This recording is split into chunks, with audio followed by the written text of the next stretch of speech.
Hello, Jamaica. Welcome again to the Jamaica Patriotic Alliance. Fret not thyself because of evildoers.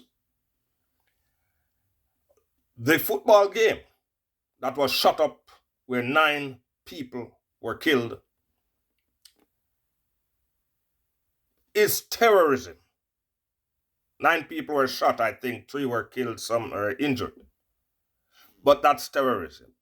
Now, terrorism is being carried out in Jamaica, and it's not being carried out by men who come from abroad.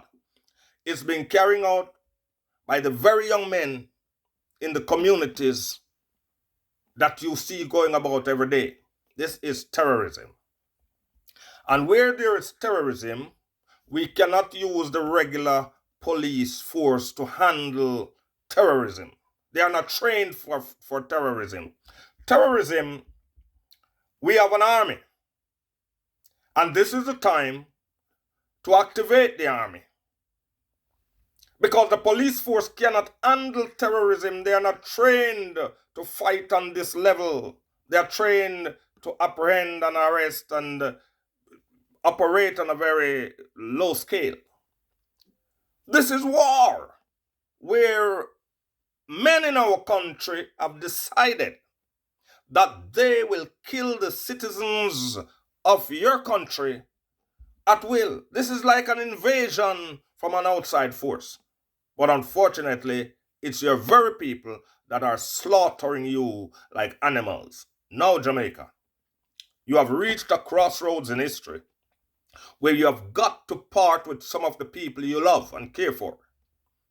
Some of the people that you know and love and care for, you've got to make your mind up to part with them because they will get you killed. This one man was at a match and he didn't suffer the consequences of his action alone. Other people suffered with him, and not just the people who got shot. They have families and relatives too that feel their pain. And so the anguish goes through our society because of the misdeeds of one individual.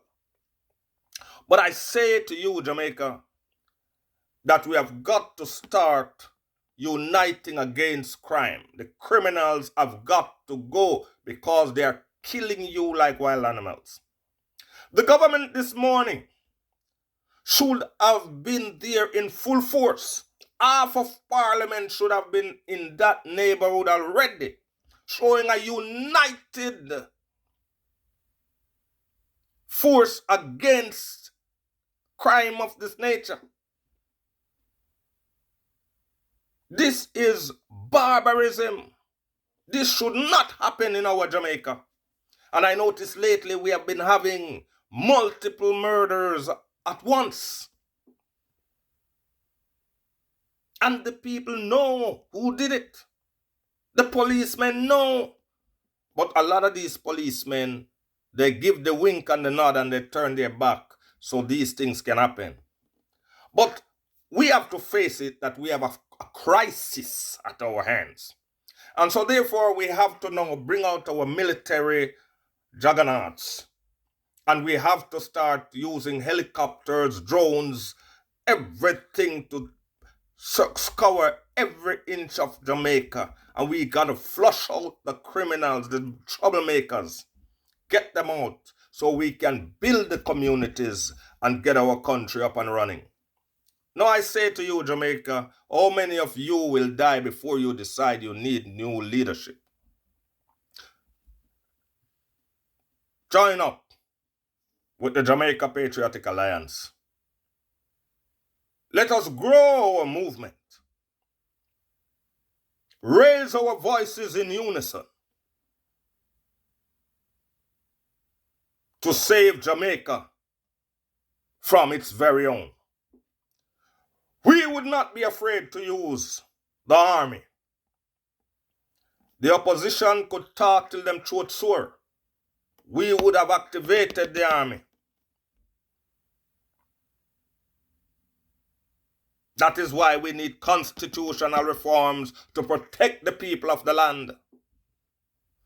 Preventative measures must be put in place, because there should be multiple checkpoints all over our country.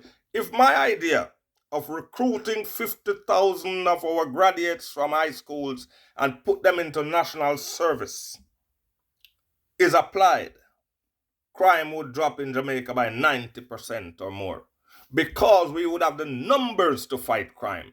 Crime is a nationwide thing. So we can't just wait until somebody gets shot and then you go look for who shoot them, and then him friend come back and shoot somebody who him think talk and all that sort of nonsense.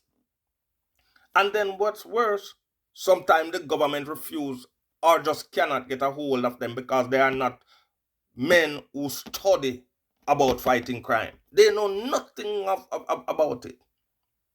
And so the criminals are allowed to redo their actions. But I say to Jamaica, this very day of our Lord, if half of Parliament is not in your neighborhood over there in Old Harbour, by the end of the day, use this opportunity to vote them out of office. They have turned their backs on you.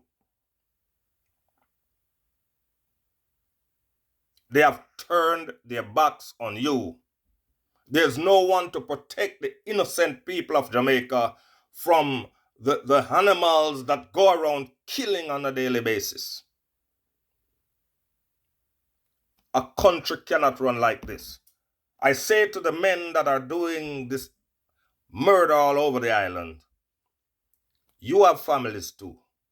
And when you do these things, when it reach back you, I hope you can handle it. Just remember, you too have families. I don't think you came here, you just fell out of the sky. So I'm asking you guys, if you have a problem with a one man, take it up with the one man, man. Why you want to take it out on everybody? If you have a problem with a one man, leave him auntie alone, man. Leave him cousin alone. Leave him friend alone, man. Deal with the man who you have a problem with. When you go to court, does the court arrest your auntie and your cousin and charge them on behalf of you if they can't find you? If the police cannot find you, they don't take up a relative or a friend, because the first thing they're going to say, no, me, I didn't do anything. You too, the killers, do not want to take blame for another man's crime either. So even though you're killers, you must have a little conscience in you. You must have a little conscience and sympathy in you. You can't just go on like stones with no feelings. You're mashing up your country. You're mashing up your communities. And the potential you have to be something other than a killer, you have killed that potential. Look into yourself, man. You must be capable of something else other than taking up a gun and going around and slaughtering people. Are you telling me there's nothing else you can do? Jamaica, join our movement. Like, share, and subscribe. Spread the word so it can be heard. Jamaica has got to look for alternative leadership, and that time is now. Join our movement, like, share, and subscribe. And let us all come together so we can have a seat at the table to move our country forward. These politicians that you have running your country at this point in time, they don't care for you. They are not angry when these things happen. They are scratching their heads. They don't know what to do. Remember, like, share, and subscribe. And let us come together and build a better Jamaica for our children and grandchildren. God bless.